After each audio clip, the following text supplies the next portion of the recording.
Pemuda hari ini besok akan menjadi pemimpin. Saya ulangi sekali lagi. Hari ini semua pemuda, pemudi, santriwan, santriwati, ya, saat ini Anda adalah para pemuda bangsa ini.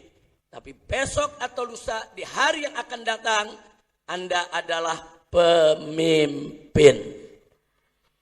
Amin ya rabbal alamin. Oleh karena itu, bagi para pemuda yang ingin menyongsong masa depannya sebagai pemimpin, jaga diri dari sekarang.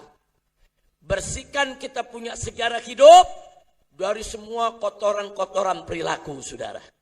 Karena begitu seorang pemuda mengisi masa mudanya dengan aneka perilaku yang tidak terpuji, itu akan menjadi catatan sejarah. Begitu dia jadi pemimpin, keburukannya akan dibongkar semua, saudara.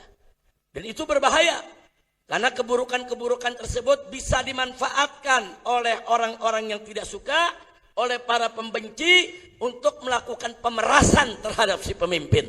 Na'udzubillah min dzalik. Apalagi santri pondok pesantren. Gak main-main. Santri pondok pesantren ini, saudara, mereka bisa menjadi pemimpin umat.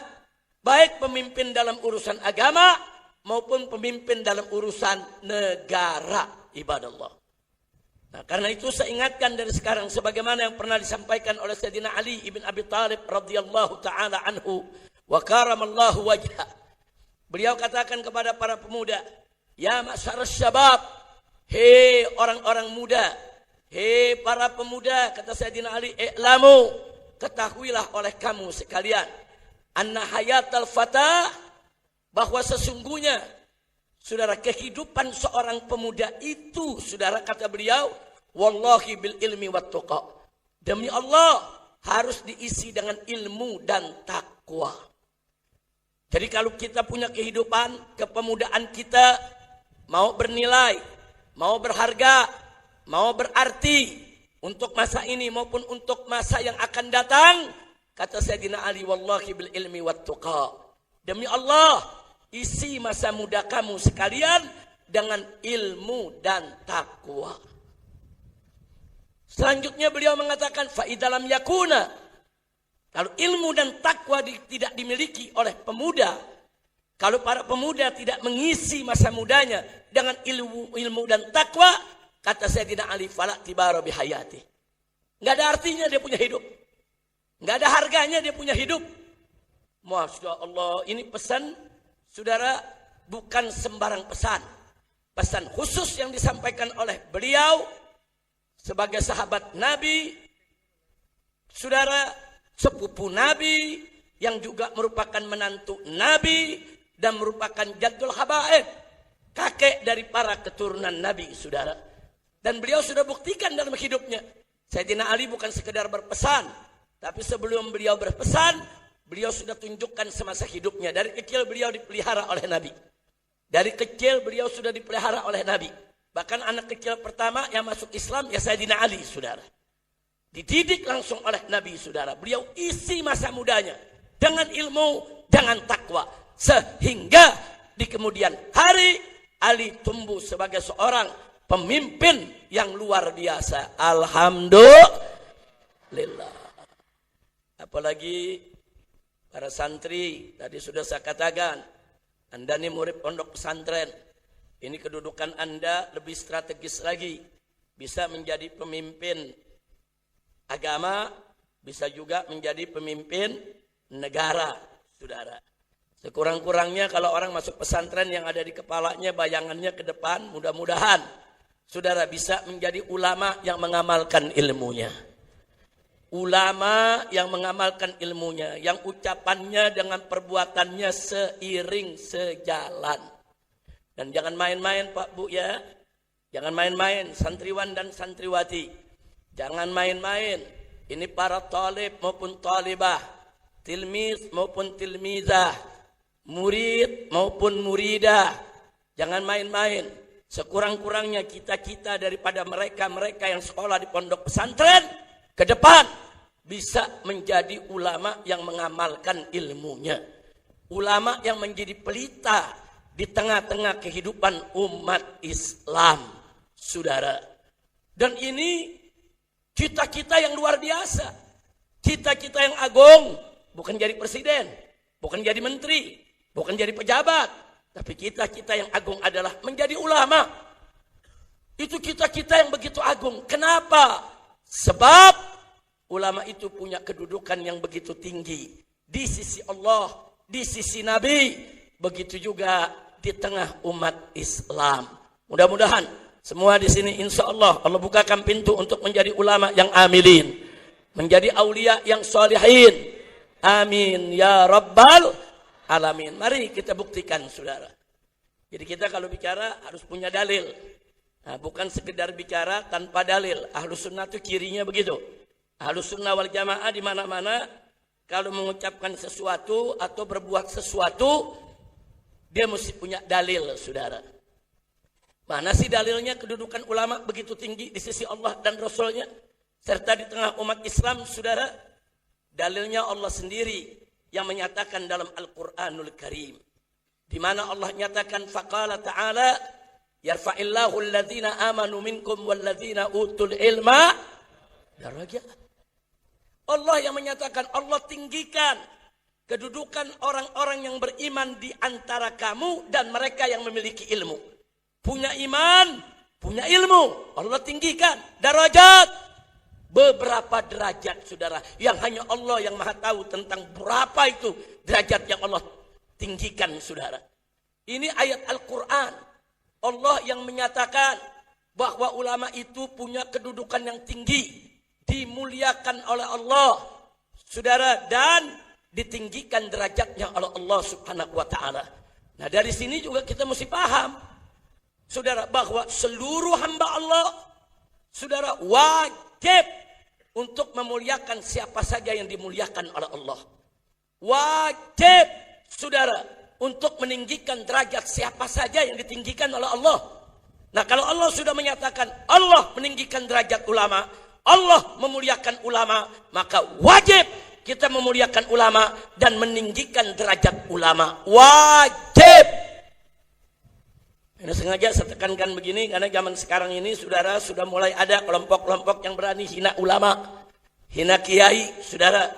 Saat ini, saudara, bukan hanya habaib yang diserang, bukan hanya habaib yang dihina-hina, ulama-ulama mulai dihina-hina, saudara.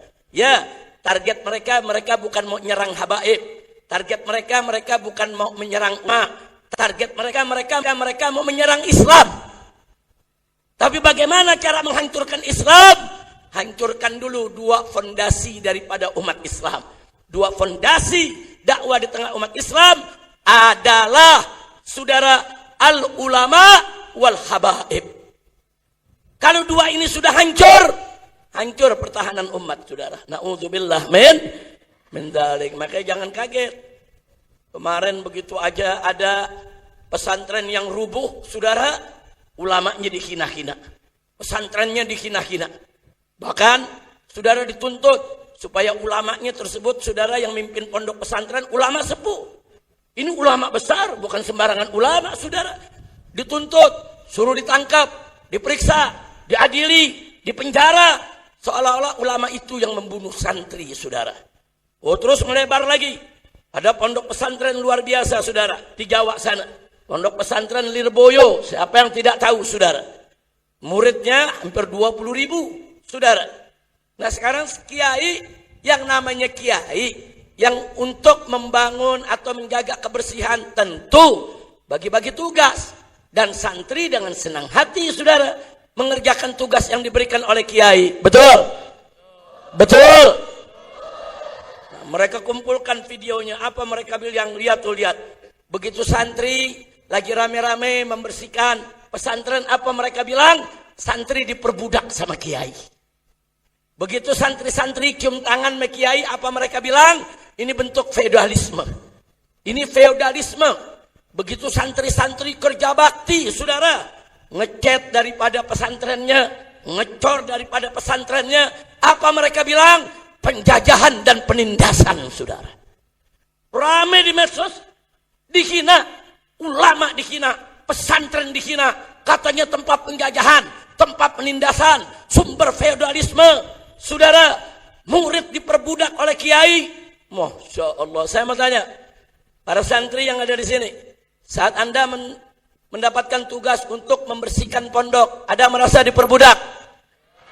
Ada yang merasa diperbudak? Anda dapat tugas dari kiai, senang tidak? Gembira tidak? Ridho tidak? Ikhlas tidak? Takbir. Sallu ala nabi. Itu tuduhan-tuduhan seperti itu, saudara. Untuk apa? Untuk mendegradasi ulama. Supaya ulama itu dipermalukan, saudara. Supaya apa? Supaya citranya rusak. Supaya pengaruhnya ambruk, saudara.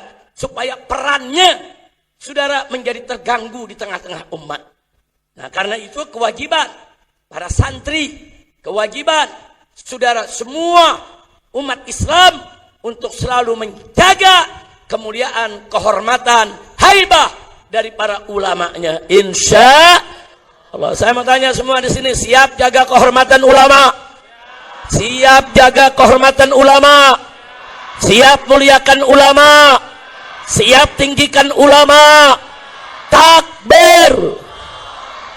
Sallu ala nabi. Terus ada yang nanya, Habib Rizik, ulama kan ada dua. Ada ulama khair, ulama yang baik. Ada ulama ulama yang jahat. Ini yang dimuliakan yang mana? Oh tentu yang dimuliakan adalah ulama yang khair, ulama yang baik. Terus ada yang tanya lagi, ciri ulama yang baik bagaimana? Supaya kita tahu. Saudara, untuk tahu ciri ulama yang baik mudah. Mudah. Hanya ada satu ciri yang mesti kita perhatikan, saudara. Apa itu gerangan? Allah berfirman dalam Al-Quranul Karim, faqala ta'ala, innama yakhshallaha min ibadihil ulama. Sesungguhnya hamba-hamba Allah yang betul-betul takut kepada Allah adalah al-ulama. Allah kasih kabar kita, ulama yang baik itu ulama yang takut kepada Allah. Jadi kalau kita mau tahu ada orang disebut ulama, saudara, betul gak dia ulama yang baik? Simple, lihat dia takut kepada Allah atau tidak.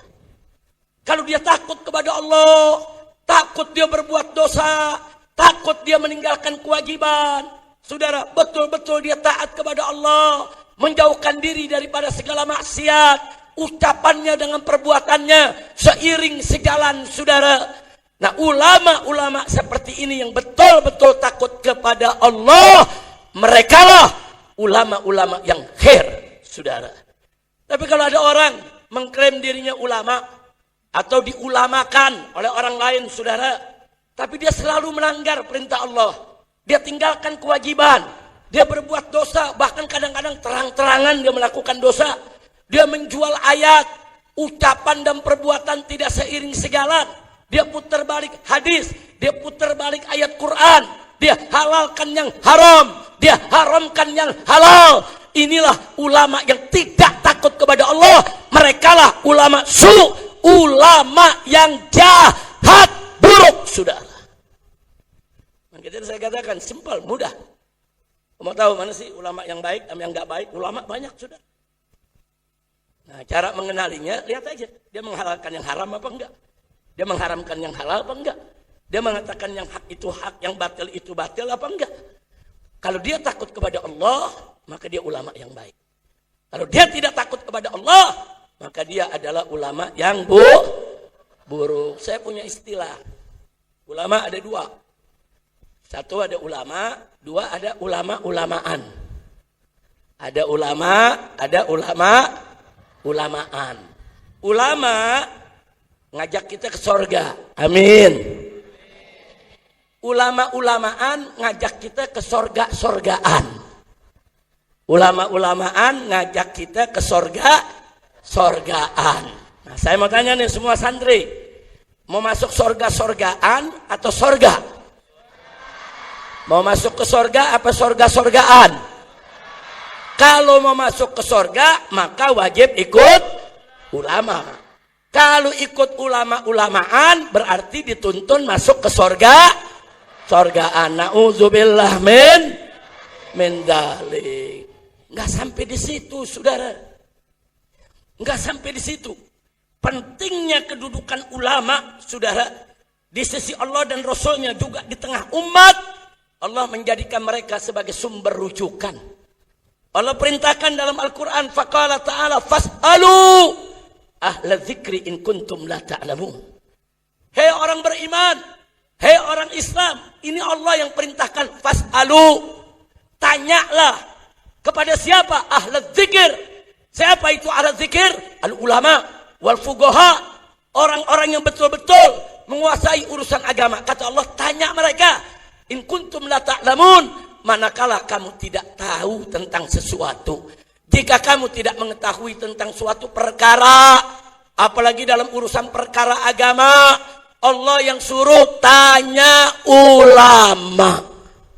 Nah ini dalil betapa pentingnya kedudukan ulama di tengah umat Nabi Muhammad sallallahu alaihi wasallam, saudara. Bahkan di hadis yang lain Nabi mengatakan, saudara, al-ulama warasatul anbiya. Ulama itu pewaris Nabi. Subhanallah. Ulama itu kedudukannya tinggi, saudara. Kalau habaib zuriyah Nabi, keturunan Nabi, sedangkan ulama adalah pewaris Nabi.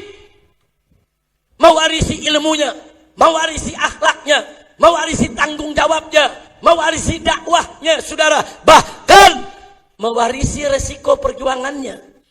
Dulu Nabi berjuang, dihina-hina. Para ulama waris Nabi juga dihina-hina saat ini, saudara. Dulu Nabi berjuang, difitnah. Berapa banyak ulama-ulama waris Nabi zaman ini difitnah, saudara. Jadi ulama yang pewaris Nabi, itu mewarisi ilmunya Nabi, mewarisi akhlaknya Nabi, mewarisi dakwahnya Nabi, saudara. Bahkan mewarisi resiko dakwahnya Nabi.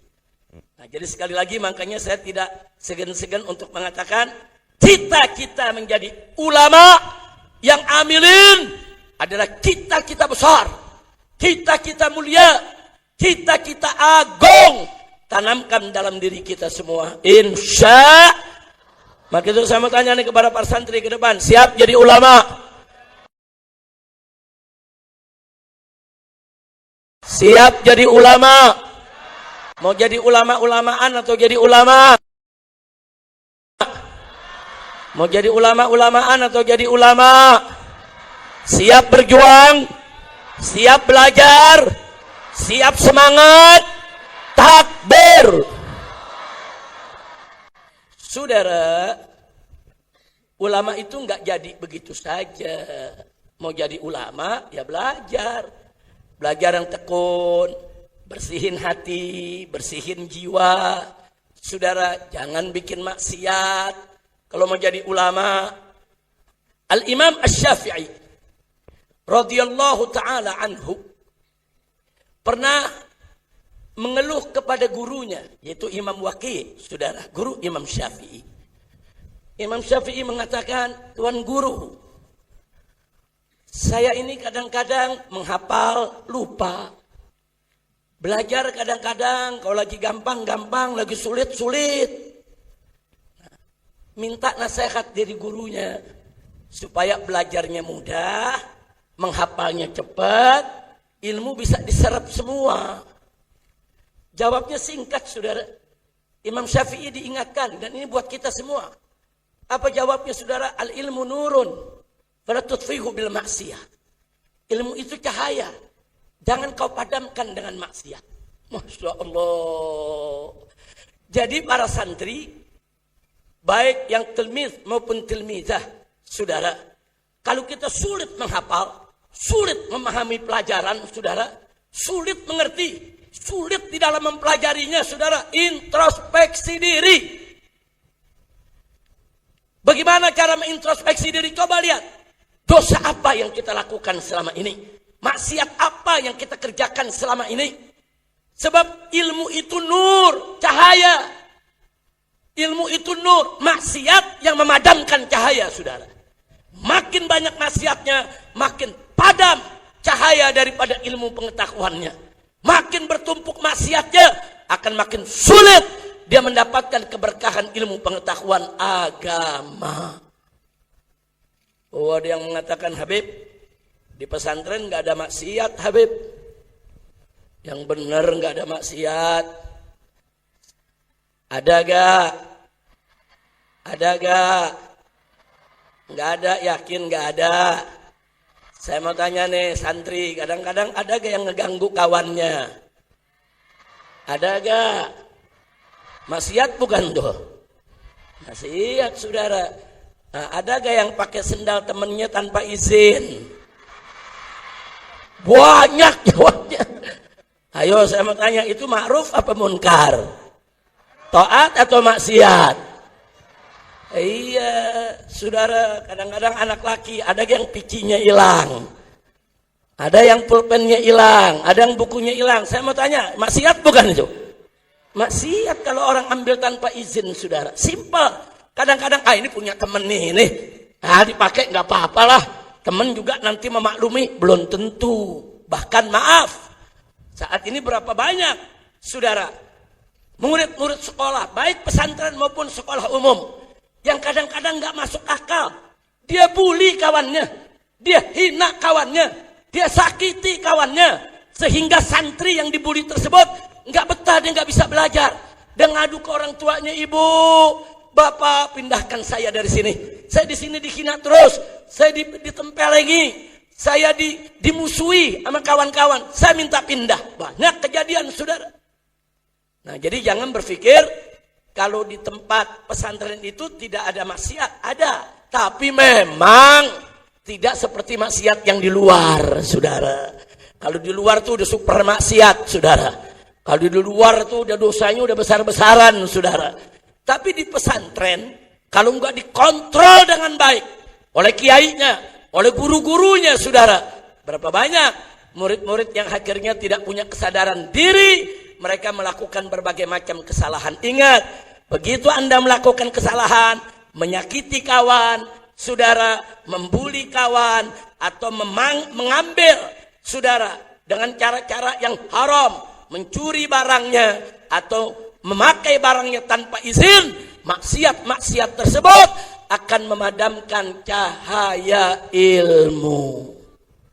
Tapi kalau kita bersih, tertib, disiplin, tidak membuli kawan, tidak menghina kawan, bahkan kita bantu, kita lindungi kalau ada kawan yang dibuli, saudara. Tidak mencuri barang kawan, tidak memakai barang kawan tanpa izin. Kalau dia mau pakai, dia pinjam, dia ajukan izinnya, saudara. Nah, santri-santri yang seperti inilah akan mudah untuk menghafal, akan mudah untuk menimba ilmu, akan mudah untuk memahami pelajaran. Insya Allah. Maka itu saya mau tanya semua di sini, siap taat kepada Allah? Siap di pesantren tanpa maksiat? Takbir. Sallu ala nabi. Saudara, saya mau buktikan hubungan maksiat dengan keberkahan ilmu, saudara. Dulu di zaman ulama salaf kita, zaman Imam Abu Hanifah, zaman Imam Malik, zaman Imam Syafi'i, zaman Imam Ahmad, saudara, itu yang namanya fasilitas belajar itu masih sangat minim. Al-Quranul Karim belum dicetak. Kalau mau punya Quran, apalin sendiri. Imam Syafi'i umur 7 tahun sudah hafal Quranul Karim. Atau kalau yang sulit menghafal, dia mesti tulis Al-Quran 30 juz, saudara. Belum ada cetakan seperti sekarang. Al-Quran mudah kita cari mushafnya, kita bisa beli di toko kitab, saudara. Di pesantren ada ribuan mushaf bisa kita dapatkan. Ulama-ulama dulu, saudara, mau dapat mushaf Al-Quran hanya 2 jalan. Hafal kan? 30 juz. Atau dia tulis 30 juz, saudara. Kalau nggak ada itu, nggak dapat dia. Beda dengan zaman sekarang. Zaman sekarang kita mudah mendapatkan Al-Quran. Bahkan di dalam handphone ada mushaf Quran, saudara. Artinya apa? Zaman sekarang kita lebih mudah untuk memiliki fasilitas keilmuan. Zaman dulu sulit memiliki fasilitas keilmuan. Enggak sampai di situ, hadis. Ulama-ulama dulu kalau mau dapat hadis, mesti keliling, saudara. Dari Mekah ke Madinah, dari Madinah nanti ke Irak, dari Irak nanti ke Yaman. Saudara, dengan seadanya itu kendaraan, bahkan ada yang jalan kaki, saudara. Imam Bukhari bagaimana datang, pergi dari satu negeri ke negeri lain, hanya untuk mencatat hadis-hadis Nabi. Enggak ada dulu. Kitab Sahih Bukhari dijual, enggak ada, saudara. Kitab Sahih Muslim dijual di pasar, enggak ada. Saudara, orang mau dapat kitab Sahih Bukhari, ya nyalin. Dia salin dari awal sampai akhir. Atau dia bayar orang itu menyalini untuk dia baca, saudara. Sulit. Kalau zaman sekarang, dengan modal handphone, ribuan kitab hadis ada di dalamnya, saudara. Mau nyari hadis yang mana saja, tinggal buka aplikasinya, tulis, saya mau tahu, innamal a'malu binniyat. Ada di kitab mana saja, disebutin langsung. Oh, ini diriwayatkan kalau Umar Ibn Khattab. Oh, ini ada di kitab ini, disebutin. Sudah lengkap. Kadang-kadang kita hanya menulis bin niyat. Nah, kita mau tahu bin niyat, keluar langsung innamal a'malu bin niyat, lengkap dengan perawi dan dengan nilai hadisnya. Jadi zaman sekarang fasilitas keilmuan luar biasa, canggih, serba mudah. Nah, lalu apa yang saya mau sampaikan? Ada yang menarik. Di zaman yang fasilitasnya minim, serba kurang, serba sulit, tapi mampu melahirkan ulama-ulama sekelas Imam Syafi'i. Mampu melahirkan ulama-ulama sekelas Imam Abu Hanifah, Imam Malik, saudara, Imam Ahmad ibn Hanbal yang di kepalanya ada 100.000 hadis lebih. Saudara, subhanallah, di zaman yang serba kurang, ulama-ulama dulu hampir semua hafal Quran. Dulu tidak hafal Quran, bukan ulama, saudara. Syarat ulama dulu hafal Quran.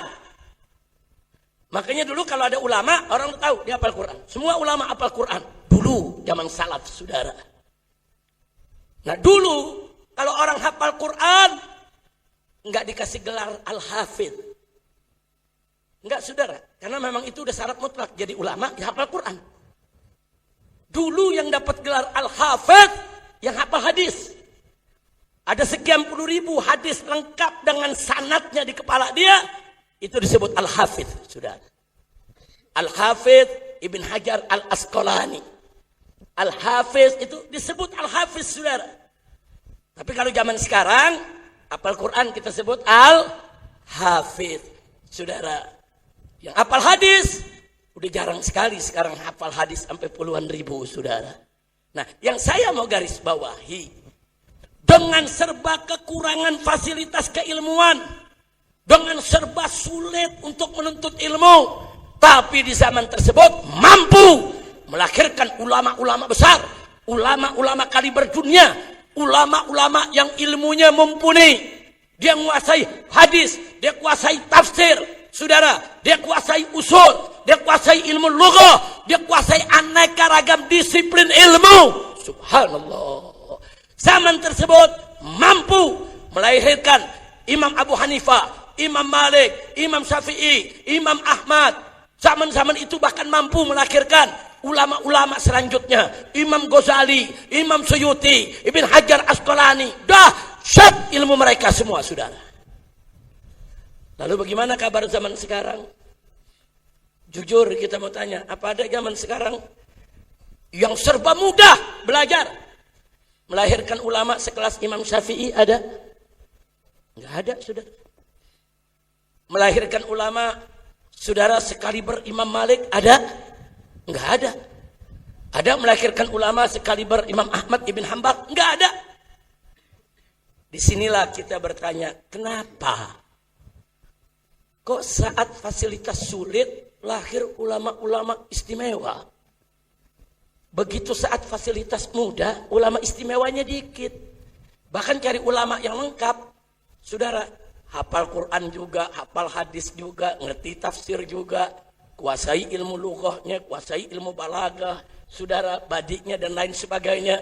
Dia kuasai juga ilmu mustalahul hadisnya. Dia memenuhi syarat-syarat ijtihad, saudara. Nah, zaman-zaman sekarang ini, saudara, nggak ketemu. Sekarang ada ulama ahli tafsir, hadis nggak ngerti. Ada ahli hadis, usul fikih nggak paham. Ada ahli usul fikih, tafsir hadis nggak tahu, saudara. Nah, jadi sekarang ini serba kekurangan, sehingga apa? Ulama sekarang banyak melakukan ijtihad jama'i. Ijtihadnya berkelompok. Ada ahli tafsir, ada ahli hadis, ada ahli usul, ada ahli fikih, saudara. Nah, ada ahli tauhid, ahli akidah, kumpul. Ada ahli lughah, ahli yang ngerti menguasai bahasa Arab, kumpul, ijtihad bareng-bareng, saudara. Itu disebut ijtihad jama'i. Tapi ulama-ulama kita dulu, mereka enggak ijtihad jama'i, enggak, ijtihad sendiri-sendiri. Subhanallah. Nah, ini yang saya mau jawab. Kenapa?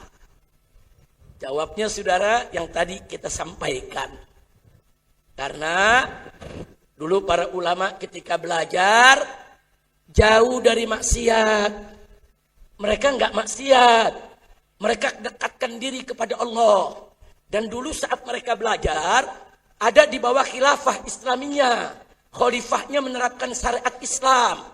Kemunkaran enggak merajalela, saudara. Dulu saat mereka belajar, saudara, enggak ada itu. Tempat pelacuran terbuka, tempat menunggak minuman keras terang-terangan, enggak ada. Kalaupun ada yang maksiat, sembunyi-sembunyi. Takut. Kenapa? Karena hukum Islam ditegakkan. Yang mencuri, potong tangannya. Yang menenggak minuman keras, saudara, dicambuk.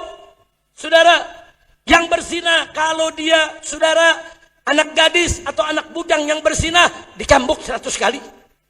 Kalau dia sudah pernah merasakan hubungan intim dalam pernikahan yang sah, yang disebut dengan istilah muhson, dia berzina, saudara, maka dirajam sampai mati. Nggak berani dulu orang sembarangan maksiat terang-terangan. Jadi lingkungan itu bersih, sehingga aura yang ada di negeri itu aura taat, saudara. Aura taat yang ada. Semua orang merasakan aura taat, sehingga turun keberkahan. Yang belajar, Allah mudahkan, Allah berkahi, sehingga di zaman itu, saudara, melahirkan ulama-ulama kaliber dunia yang menguasai berbagai macam ilmu pengetahuan. Takbir. Nah, sementara zaman sekarang, saudara, banyak negeri udah nggak pakai lagi hukum Islam. Hukum Islam ada yang cuma di kitab. Disuruh pelajari di masjid sama di pesantren. Negara nggak mau pakai, saudara. Udah banyak manusia sombong. Dia merasa hukum yang dia buat jauh lebih bagus daripada hukum Allah. Coba kita lihat. Akibatnya apa sekarang? Saudara, di mana-mana ada tempat menenggak arak, ada tempat minuman keras, ada tempat penyebaran narkoba, bahkan kadang-kadang aparatnya, oknum-oknumnya yang ikut menyebarkan narkoba, saudara. Ada apa? Belum lagi tempat-tempat pelacuran. Belum lagi perempuan-perempuan, saudara, yang sekarang ini mutabarrijat.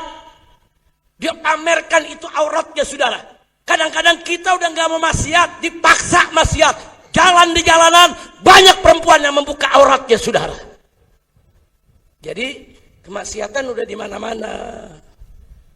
Makanya zaman yang udah penuh dengan kemaksiatan nggak bisa lagi melahirkan ulama-ulama unggulan sekelas ulama-ulama imam madhab, saudara. Nah, maka itu kita bersyukur, alhamdulillah para kiai bikin pesantren. Dengan santri ada dalam pesantren terlindungi. Nggak boleh keluar dari pesantren, karena begitu dia keluar dari pesantren, saudara, di depan jalan sana banyak maksiat. Nengok kanan maksiat, nengok kiri maksiat, jalan kemana aja maksiat. Alhamdulillah santri, saudara, hidup di pesantren berapa banyak. Pesantren melarang santrinya nggak boleh megang handphone. Pesantren nggak boleh nonton televisi kecuali di waktu-waktu tertentu, saudara. Mungkin ada film Islam atau apa yang diputar, dikontrol oleh gurunya. Supaya apa? Supaya santri-santri jauh dari maksiat. jauh dari kemunkaran, supaya suasana di pondok pesantren, saudara, yang keluar itu adalah aura taat, nggak ada aura maksiat, saudara. Nah, aura taat inilah yang membuat santri-santri mudah belajar, mudah menghafal, berkah ilmu, sehingga lulus dari pesantren betul-betul bisa menjadi ulama yang amirin, aulia yang solihin. Amin ya rabbal alamin. Nah, kalau gitu pesan gurunya Imam Syafi'i betul, saudara. Al ilmu nurun, ilmu itu cahaya. Wala tudfi'u bil maksiyah, jangan kau padamkan dengan maksiat. Nah, karena itu pesan ini juga kita mau sampaikan kepada semua santri. Anda mau mudah belajar, mudah menghafal, mudah mengerti pelajaran yang diberikan oleh guru, jangan maksiat. Maksiat apapun tinggalkan. Kalau terlanjur kita berbuat maksiat, buru-buru istighfar, mohon ampun kepada Allah, saudara. Buru-buru istighfar, buru-buru mohon ampun, rubah sikap kita. Percayalah, begitu Anda tampil sebagai seorang santri yang iman dan takwanya dijaga, Anda insya Allah ke depan akan menjadi pemimpin-pemimpin agama bagi umat Islam yang memang ditunggu dan dimuliakan, saudara, oleh masyarakat, bahkan dimuliakan oleh Allah dan Rasulnya. Amin ya rabbal alamin. Baik, yang terakhir, saudara, saya mau kaitkan yang terakhir ini tentang Subhanul Yawm Rijalul Ghad. Pemuda hari ini, pemimpin hari esok. Ini penting sekali. Kalau Anda jadi santri sejati, beriman, bertakwa, tidak maksiat, sampai menjadi ulama, sampai menjadi pemimpin umat, atau sampai menjadi pemimpin negara, saudara, maka catatan sejarah Anda akan bersih, bagaikan lembaran kertas putih yang tidak ada noda. Kalau itu terjadi, begitu Anda menjadi pemimpin umat, tidak ada satu pihak pun yang bisa mengancam Anda dengan dosa Anda. Nggak ada satu pihak pun yang bisa memeras Anda dengan dosa Anda. Nggak ada. Karena sejarah hidup Anda bersih.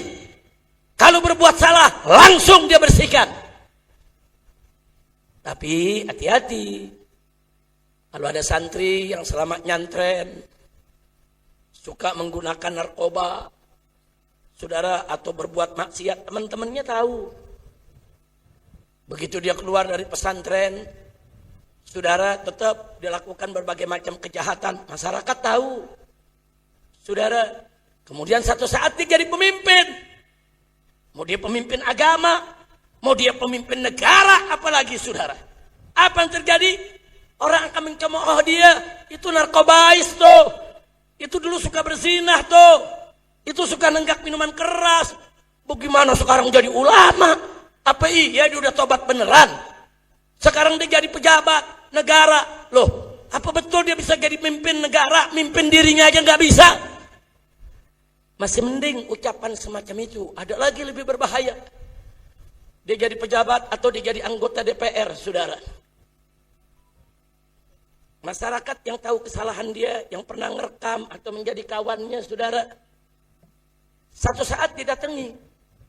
Anda harus begini, Anda harus begini. Kalau enggak, ini kejelekan Anda kita buka. Ini besok ada pembahasan rancangan undang-undang tentang sesuatu, saudara. Nah, ada kelompok nih mafia. Tahu nih anggota dewan punya dosa nih, saudara. Bahkan ada rekamannya itu dosa, saudara. Akan diperas. Besok ada rancangan undang-undang. Kau harus setuju ya. Kalau enggak setuju, ini kejahatanmu akan kami siarkan. Ini kejahatanmu akan kami sebar. Akibatnya, anggota dewan tadi dengan sangat terpaksa dia ikuti. Dia takut, dia malu kalau disebar. Bahkan dia takut kalau dia diberhentikan dengan tidak hormat. Nah, karena dia punya dosa yang direkam oleh lawannya, saudara, yang ingin mengendalikan dia, terpaksa dia ikuti kemauan para mafia, saudara. Makanya saya katakan di sini, para santri, para santriwati, semuanya, Anda mau jadi pemimpin masa depan, buat sejarah hidup yang bersih. Kalau sejarah bersih, Anda besok bebas untuk menentukan pilihan. Oh, ini rancangan undang-undang bertentangan dengan hukum Allah, tolak. Oh, ini rancangan undang-undang sesuai dengan Al-Quran dan hadis, perjuangkan. Nggak ada yang bisa paksa dia, nggak ada yang bisa peres dia, nggak ada yang bisa takut-takuti dia. Kenapa? Dia menjaga sejarah hidupnya dengan baik. Ini amanat saya bukan hanya untuk santri yang ada di Qudratullah, di semua pesantren. Bahkan untuk semua pemuda muslim. Jaga sejarah hidupmu. Jangan sampai ada catatan-catatan hitam, noda-noda kotor yang kelak akan dijadikan oleh musuh-musuhmu untuk memerasmu, untuk mengendalikanmu, untuk merusak karirmu. Nah, kenapa ini saya sampaikan dengan penuh semangat, saudara? Sekarang lagi ramai di dunia. Ada Epstein File. Jadi ada satu orang kaya di Amerika, keturunan Yahudi, saudara. Dia kaya, dia bergaul dengan pengusaha, dengan mafia, dengan pejabat-pejabat dari hampir seluruh dunia, saudara. Dan pejabat-pejabat itu diajak oleh dia, silakan datang ke pulau dia. Dia kasih nama pulaunya Pulau Setan. Pejabat-pejabat itu ditawarkan sampai di pulau dia, saudara, ditawarkan anak-anak di bawah umur yang masih 12 tahun, 13 tahun, saudara, untuk dinikmati, untuk dipakai oleh pejabat-pejabat tadi, saudara. Minuman keras, narkoba, anak-anak kecil, saudara, disediakan. Nah, orang-orang yang terjebak ini, saudara, tidak sadar kalau semua perilakunya di dalam pulau tersebut direkam oleh CCTV, saudara. Direkam oleh kamera-kamera yang disembunyikan, saudara. Dan mereka nggak pernah tahu kalau itu direkam, saudara. Nah, sekarang begitu mereka pulang ke negeri masing-masing, saudara, maka kartu-kartu mereka ada di tangan Epstein File, saudara. Dia dokumenkan. Sampai sekelas Presiden Amerika kena. Presiden Amerika, saudara, yang sekarang kena. Dibawa ke pulau tersebut, diajak menikmati perempuan-perempuan kecil, dijadikan pedofilia, saudara. Sehingga apa? Saudara, sehingga bisa diperas kalau harus begini, kalau harus begini. Makanya Amerika selalu membela Israel, walaupun Israel salah. Kenapa? Karena yang membuat file tersebut adalah orang Yahudi. Saudara, dia mau kendalikan dunia. Bukan Trump saja yang kena, Presiden Amerika. Pemimpin-pemimpin Arab, pemimpin-pemimpin negeri-negeri Islam, banyak yang terjebak. Wah, sekarang dunia kaget, saudara. Orang tersebut sudah ditangkap tahun 2016. Kemudian 2018 orang tersebut ditemukan mati bunuh diri dalam penjaranya. Dan ini sebetulnya sudah ada di Netflix dari tahun 2020. Sudah difilmkan. Tapi orang belum geger. Gegernya baru 2 bulan ini, saudara. Kenapa? Karena dokumennya dilempar satu persatu ke tengah masyarakat. Ini dokumen pemimpin Arab. Ini dokumen pemimpin Barat. Ini dokumen pemimpin Indonesia. Sudah dikeluarkan satu-satu, saudara. Geger di mana-mana. Ya, umat kaget. Tapi maaf, saya pribadi nggak kaget-kaget banget, saudara. Kenapa? Sebab 25 tahun yang lalu, saudara, di tahun awal 2000-an, saya punya kawan, sekarang sudah meninggal dunia. Namanya Ustadz Ahmad Sumargono. Satu lagi, Ustadz Hartono Marjono. Kedua orang ini politisi yang mendirikan Partai Bulan Bintang dulu, saudara. Waktu itu saya diundang, duduk bersama mereka. Dan mereka lagi memberi kepengarahan kepada politisi-politisi muda yang bakal duduk di DPR, saudara. Nah, di antara yang nasihati itu Pak Hamdan Zulfa yang pernah jadi ketua Mahkamah Konstitusi. Itu juga dari Partai Bulan Bintang, saudara. Nah, yang saya mau cerita bukan partainya. Ada nasihatnya yang menarik. Ustadz Ahmad Sumargono, Allah yarhamu, dia katakan sama politisi muda, hati-hati ya. Dia pakai bahasanya bahasa Betawi. Hati-hati lulu nih, muda-muda ya. Kalau dapat kunjungan ke negara-negara barat, khususnya Amerika. Kalau diundang ke Amerika, yang punya istri, bawa istri. Walaupun ongkos sendiri. Kalau yang gak punya istri, jangan mau satu kamar sendiri. Satu kamar minta berdua sama kawan. Walaupun kita disediakan kamar bagus, mewah, mahal, kita gak bayar. Jangan mau kalau sendiri. Ini nasihat beliau nih pada politisi-politisi. Saya lagi dengerin saudara. Nah, terus dia katakan, tahu gak kenapa saya nasihati ini? Saya ini pengalaman. Begitu kita ke Amerika, saudara, di sana kita ikut seminar, ikut simposium, saudara, ikut juga studi banding. 1 hari, 3 hari, 4 hari, saudara. Itu biasanya di puncak hari tatkala kita sudah lelah, jenuh, udah rindu mau pulang. Kita masuk ke kamar kita, kaget. Di kamar kita ada perempuan bule, cantik, mulus, dan siap melayani kita apa saja. Masya Allah. Beliau ngalami. Beliau katakan, saya gemetar, ketakutan. Saya suruh keluar, kau siapa? Who are you? Keluar, get out. Gak boleh dari sini. Kata Ahmad Sumargono, besok-besoknya kalau saya lagi keluar, saya bawa istri. Walaupun harus saya ongkosi. Nah sekarang beliau katakan, nah kalau saya aja digituin, apa iya yang lain gak digituin? Kalau saya nolak, yang lain mudah-mudahan nolak semua. Nah kalau ada yang gak nolak, kemudian mereka melakukan perbuatan-perbuatan hina, nista, direkam saudara. Direkam, di sudut-sudut ada kamera-kamera tersembunyi. Saudara, hidden kamera. Nanti kalau udah difilmkan, saudara dia puas, dia senang, nanti pulang ke negerinya, manakala terjadi pembahasan rancangan undang-undang di DPR RI. Oh ini ada rancangan undang-undang tentang minyak dan gas, saudara. Amerika akan ikut-ikutan. Jangan sampai ada undang-undang yang mempersulit Amerika buka perusahaannya di Indonesia. Apakah itu Freeport, saudara, atau lainnya, saudara. Nah caranya bagaimana? Itu tadi. Begitu ada pembahasan rancangan undang-undang, orang-orang anggota-anggota DPR yang terjebak akan dikirimi berkas, saudara. Ini berkas Anda ya, atau tanggal sekian, bulan sekian, tahun sekian. Ini fotonya, ini filmnya. Anda di situ melakukan perzinahan dengan perempuan-perempuan di Amerika. Nah, Anda, kalau besok ada undang-undang yang merugikan Amerika, Anda harus tolak. Harus minta dirubah tuh kalimatnya. Bahkan dia sarankan kalimatnya harus begini. Tidak boleh begini. Kalau Anda tidak kerjakan, besok Anda tolak, lusa film Anda kami sebarkan. Nah, kalau sudah begitu, saudara, berapa banyak politisi yang terjebak? Dia tolak, disebar kejelekannya. Dia tolak, dibongkar boroknya, saudara. Dia terima, dia jadi pengkhianat.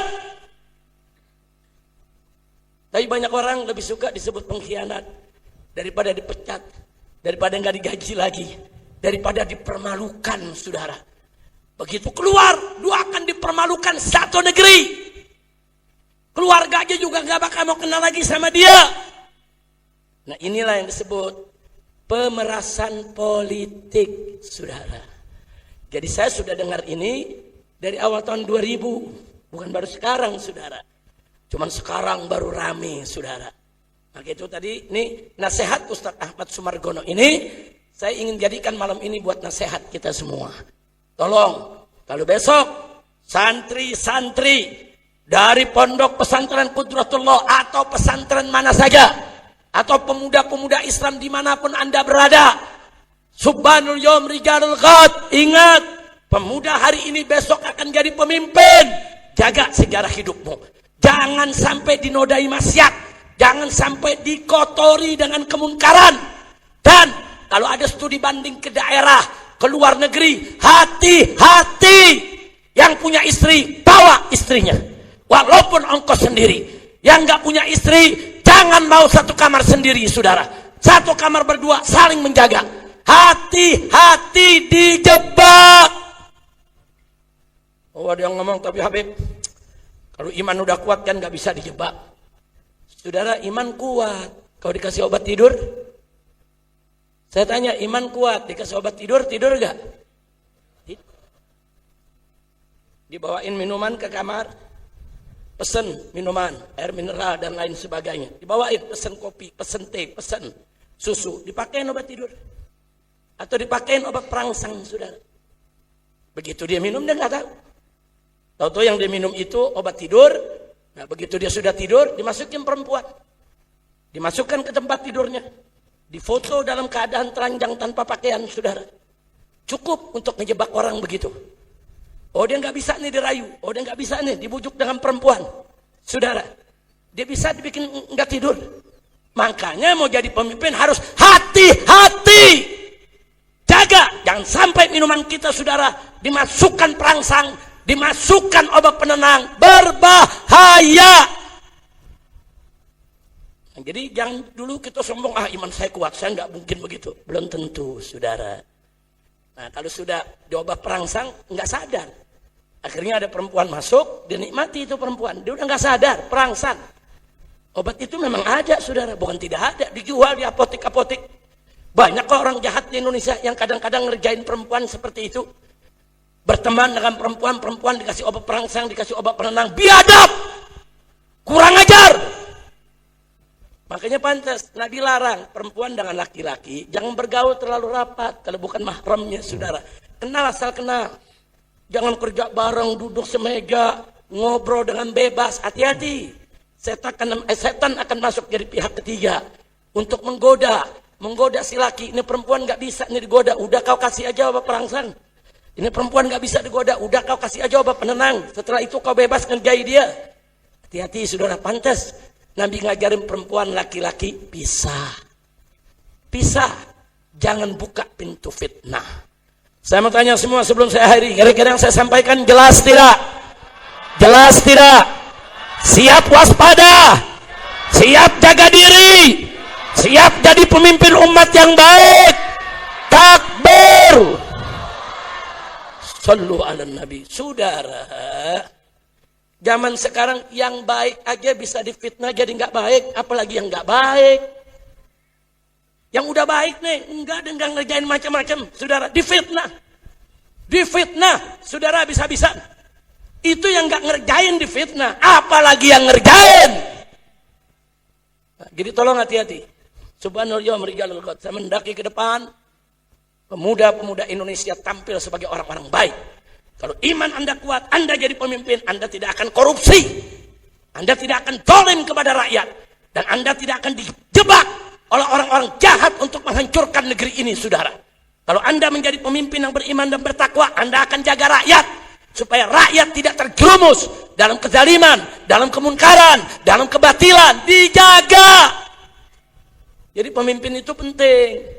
Jangan kita pikir pemimpin itu nggak penting. Penting, saudara. Pemimpin menentukan. Kalau kita dapat pemimpin zalim, pintu kemunkaran terbuka semua. Tapi kalau kita dapat pemimpin yang soleh, iman takwa kepada Allah, semua pintu kemunkaran ditutup oleh dia, insya Allah. Nah, baiklah, sebelum akhirnya sampai pada puncak sambutan saya pada kesempatan malam hari yang berbahagia ini, saya tanya sekali lagi semua, subhanal yawm rijalil ghad, pemuda hari ini adalah pemimpin hari esok. Siap jadi pemimpin yang baik? Siap jadi pemimpin yang baik? Untuk menjadi pemimpin yang baik, mudanya harus baik. Betul?